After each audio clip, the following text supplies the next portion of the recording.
Thank you. So I hope everyone can hear me. So going back down from literally the bird's eye view of data from space and from the air, we're going to talk about individual edits in OpenStreetMap. And the trying motivation for this talk and this research project is this kind of thinking about, well, how usable are GeoWeb applications? And specifically, going past the passive kind of viewing, zooming, panning, and looking at data and geographic data, but actually actively contributing to the data set. And this is hard. GI concepts are multiple, novel, and complex to novice users, resulting in a high cognitive load, especially if you go beyond the simple map, pan, zoom, looking at data approach and trying to implement data contribution functionality. And in the past, this has been confined to traditional GIS applications.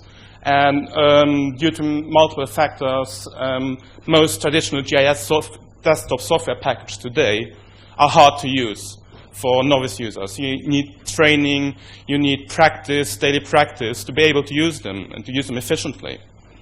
In parallel, over the past 10 years, GeoWeb applications have become ubiquitous and have entered a wide consumer space. So Google Maps is perhaps the best example of popularizing the use of and the consumption of spatial data by non-GI experts. And these are now starting, these GeoWeb applications, to implement more advanced concepts and functionalities, going beyond simple navigation to spatial queries, find me the nearest restaurant, the nearest Chinese restaurant, thematic formatting. So there's multiple examples now of GeoWeb applications where users can actually influence the thematic formatting, and spatial editing.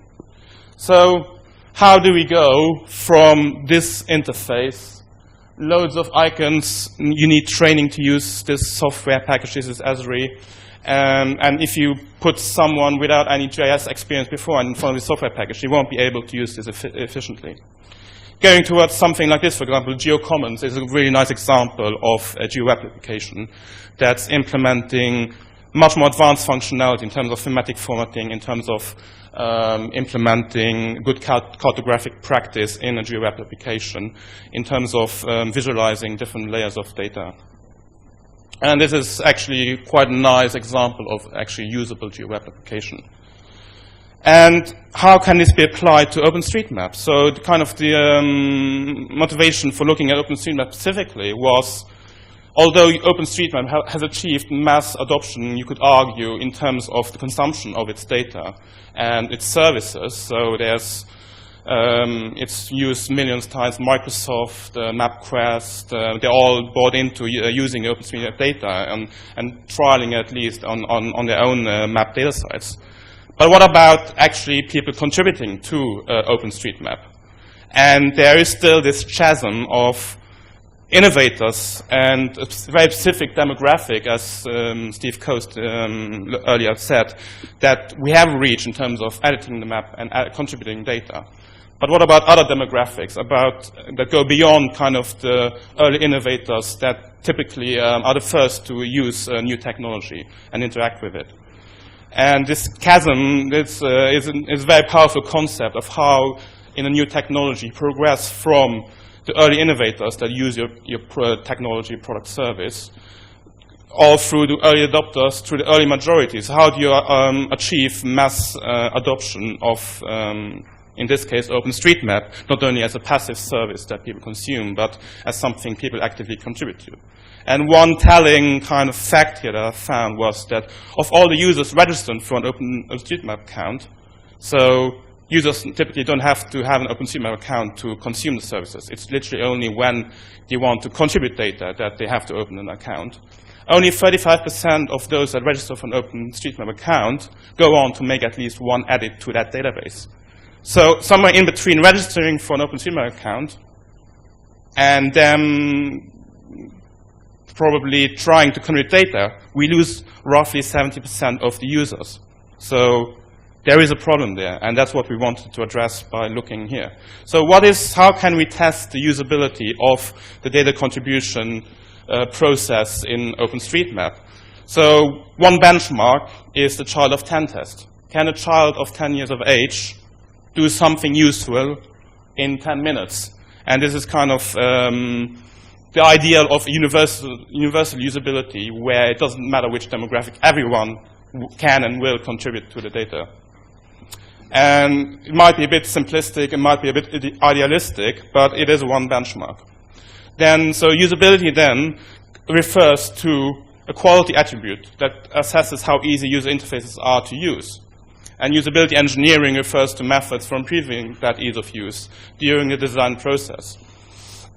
So what we're trying to do here is kind of evaluate usability of one of the most popular OpenStreetMap editors at the moment, which is Potlatch. But also, we also looked at the registration process. And try and measure it and develop some better idea of how usable the whole data contribution process is. And you can subdivide usability into 5 kind of components. So learnability, how easy is it for a first-time user to accomplish basic tasks the first time they encounter the design. And efficiency, how quickly can users perform tasks once they know how to do it. Memorability, if a user hasn't used a specific software or service for a while, can they go back to it and remember intuitively what it was they wanted to do and how to do it. How many errors they make, and how happy they are with using the service, how it makes them feel. Because kind of this is the first kind of study that has ever happened, I think, in terms of OpenStreetMap and its data contribution usability. We wanted to focus first on learnability. So what is it that makes those first-time users turn away from the software? So, as I said, in this study, we investigated specifically the usability of OpenStreetMap and Potlatch 2 specifically for contributing geodata. Originally, and if you looked at the abstract in the conference, we also wanted to look at Google MapMaker. But given the volume of data we got, we're from 10 participants using Potlatch. We got 12 hours of video feed of people interacting with Potlatch. We decided to not repeat the same experiment with Google MapMaker because it was too much data. We wouldn't have had the time to collect and analyze the data and so on. So we just focused on Potlatch. But at the end of my presentation, I will go back to try and compare with Google MapMaker some of our findings. So we took 10 participants with no prior online editing experience of OpenStreetMap. Some of them had GIS experience, some didn't. And we collected data. So we collected a screen and audio recording of the users interacting with it. And the concept of thinking aloud is very important here. So to make the user try and express verbally how they're feeling, what they're trying to do, what makes them frustrated, what are they looking for, and so on, which helps us a lot in the analysis of the data. Plus, then we did eye tracking. But basically what this means is we tracked where they look on the screen during the experiment. To kind of see which are the user interface elements that are easy to find, where people look most, which areas of the screen people look most often on, as well as pre- and post questionnaires and observer notes. So the tasks were designed, so it was a tutorial. So the first task was register for an OpenStreetMap account, then find the editing functionality, add a pub, then add a road, then draw a building. So we built up the complexity of the tasks. There were, I think, 10 or 11 tasks in total. And to also repeat then adding a point several times so we can see as well if there's some measures of memorability of how to do things. Eye tracking sounds scary. You might remember from Stanley Kubrick's it does evoke these kind of images, but actually this is also more of an early eye tracker. Again, that child doesn't look too happy, I think. But nowadays they're really not obtrusive. Basically, they're built into a special monitor at the base, and they work completely passively. So the user hasn't to wear anything, any special glasses. And actually, now there's also eye trackers that work with mobile devices, so you can do usability and eye tracking on mobile devices as well, which is really neat. So, because I don't have too much time, I'll try and go over our main findings. And one framework for the analysis of results is Nielsen's heuristics. Nielsen is quite a famous usability expert. And he developed kind of 10 classes of usability issues that are commonly encountered within And he also offers specific improvement recommendations. We use this framework to kind of classify the problems we encounter and try and start to answer some of the questions, what's going wrong? Again, because of the talk and because of the amount of data we have, we're only going to touch on a few of these. We went all the way through the design, implementation, and analysis. We were in touch with Andy Allen, one of the main Potlatch developers, and this is really not an exercise in criticism, but in trying to be constructive and also to try and help the Potlatch developers improve the design of the editor. So they already, we had an extensive, I think 2 or 3 hour meeting where we just showed Andy a lot of the videos. So obviously we don't have the time to do this, but I'll try and go over some of the main issues we found. So one of the heuristics is have a match between the system and the real world. What this means is the system should speak the user's language with phrases, concepts, words familiar to the user, rather than system-oriented terms. And also follow real-world conventions, be logical, be consistent, and have a clear order to processes and functionality. And one good example of this, very basic example, is the zoom functionality. So Google Maps kind of set the standard here with locating the zoom and pan functionality on the top left of the map window. And most interfaces adhere to that convention. So also in OpenStreetMap, in the view window, the zoom and pan functionality is on the top left. That's where user expected this. Using the eye tracking, we found that this was the case. So, but then you go to the editing window of Potlatch, and the users, and this is a gaze plot, so a heat map basically. Let me just explain this. So from the eye tracking, for each participant, we got eye tracking the tracks. And from several participants, you can build heat maps which indicate areas where they're most looking. And for the time frames where they were looking for zoom functionality, we can build this heat map of where they were looking for the zoom functionality. And it's quite clear that apart from the center of the map, which is very important and people look at most often, there's the zoom functionality is from users expected to find it on the top left corner, when in fact it is on the other side, on the top right. So already that's quite a clear indication that users are looking for functionality where it can't be found. So this is just one quote from one of the experiments on that. So not sure if I'm missing the obvious zoom and pan function. Ah, there they are, small and hidden. Same for the save functionality.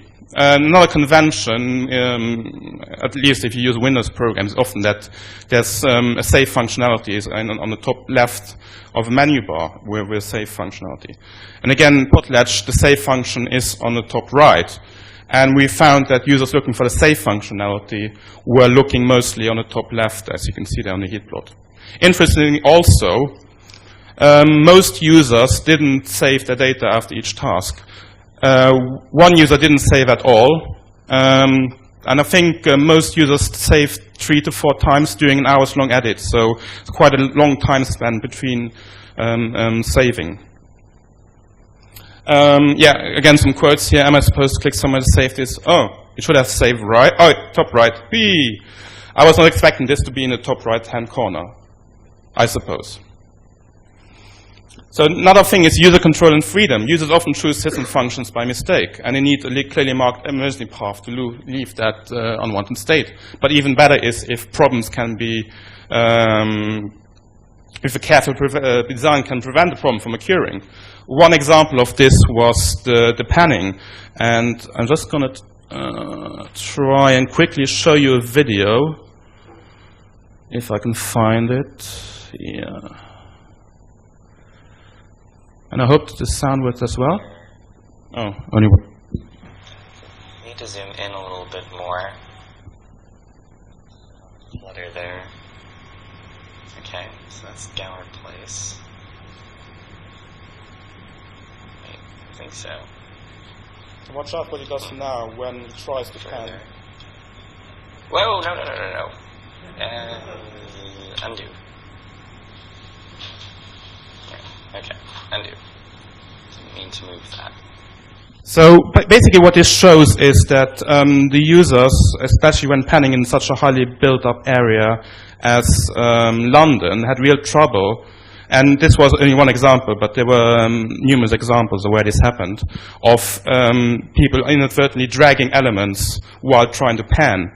And there's some quotes here. The basic problem here is a conflict between the cartography, the density of map features, and how you can initiate a pan movement. Because in a rural area where there's lots of areas where there's no features, it's quite easy to find somewhere to click on where you can drag without moving any features. But in a built-up area like London, it becomes quite difficult.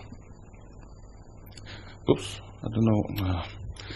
Basically, then another example is recognition rather than recall. The rule is that you should always make functionality explicit, easy to find, visible, and consistent. So for each functionality, you should have user interface elements that you can select to create that functionality. And then opposite to that is flexibility and efficiency of use. So for power users, you should provide shortcuts, keyboard shortcuts in this case, to speed up the interaction so that the system can cater to both inexperienced and experienced users.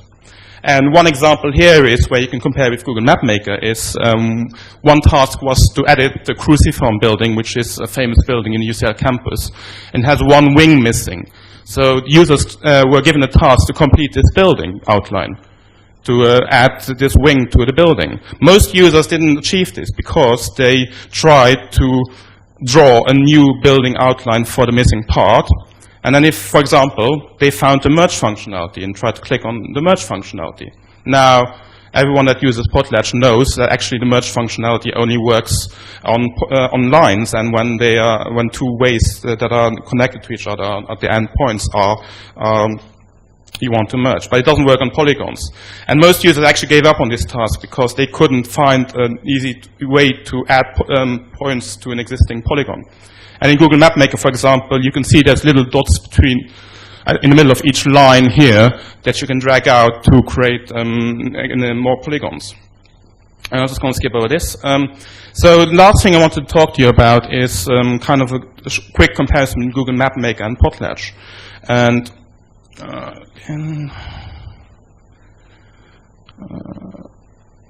so this is just a quick video I did of using Google Map Maker. And you can see, for example, they have a very consistent method for adding a feature. So let me just pause this. So the process is exactly the same for each, if you want to draw a point, a line, or a polygon. You first click on what you want to draw. Then you do a pre-selection, roughly, of what it is you want to draw. In this case, I wanted to draw a house. Now, the problem was, actually, house, as a class on its own, didn't exist. And I was trying to find, why isn't there, why can't I draw a house? And I ended up clicking on haunted house, because that was the only kind of class I found that, well, I might as well be funny and then click on haunted house. And then I found out that actually there's something different called, I think, is it home, that you have to type in home to find the right preset for just a general habitation where people live. And they didn't have, so the user interface here to search for the right feature type was not really good. So I then went on to draw the house, and this went quite well. I mean, you can see here that on your left, they give you tips on how to draw the house, which is quite useful, I think. And once you finish the building outline, it automatically pops up extended features to attributes to add to it. And it helpfully also already in the address fills out the road according to the nearest road that's next to the new feature you've drawn.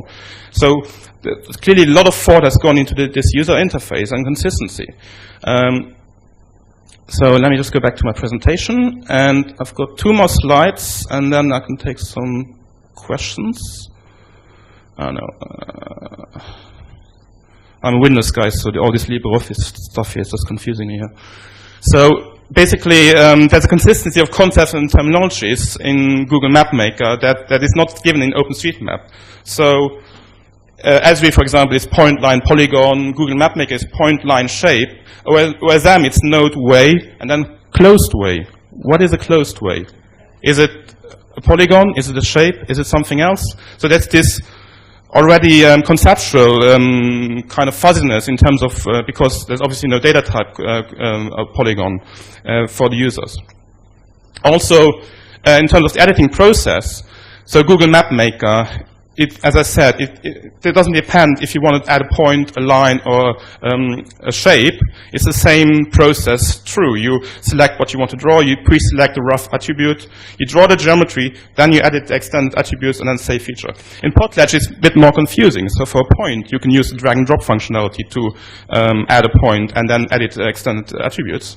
In a way, you first draw the geometry, and then you say what it is. In an area, you say, well, it's actually the same as the way, but it's confusing. Also, the save is not explicit. It is kind of assumed that users, after several edits, will start to edit to do a save. So there's this balance here between kind of rigid process that guides new users versus the flexibility that allows more advanced users to be more productive. So some conclusions is, well, on this continuum from novice to expert user, you can kind of place different editors and different interfaces. And I think Potlatch tries to cater both to novice and expert users because of its functionality. But it introduces a lot of conflicts. And the Google Map Maker, I think, is more geared toward novice users and more specifically catered to it. So expert users might feel frustrated by this kind of really rigid process you have to go through for each feature you want to add. So the question is there room in OpenStreetMap for a more basic editor geared towards really novice users that want to do their first edit, and what would its design be? And yeah, so just to say that it's not easy. This was a really work-intensive process to go through. Usability needs a constant feedback loop between designers, usability experts, and the users. And usability testing can be done easily, but it needs time to do. And what we want to do is to more robustly evaluate other interfaces like Google Map Maker, but also other interfaces like traditional GIS interfaces. Also, ideally, we would like to introduce other devices. So how do people edit and add data on a mobile device, for example, in comparison with the desktop computer? So this is, in a nutshell, what I want to try to say to you. I hope there will be room for a couple of questions. Yeah? So, didn't the user use the key, the cursor keyboard? No, most users didn't find out that there were these keyboard shortcuts because they're not exposed in the user interface. And the help functionality, actually, people had real trouble locating the right help page to find those keyboard shortcuts. I think for novice users, keyboard shortcuts are not a good thing to do. Any other questions? Yes? It was just between me and Kate, but Mookie, he gave us support in terms of time, and also computer science, they gave us the usability lab to do it. Any more questions? No, up there, just one more. Come on.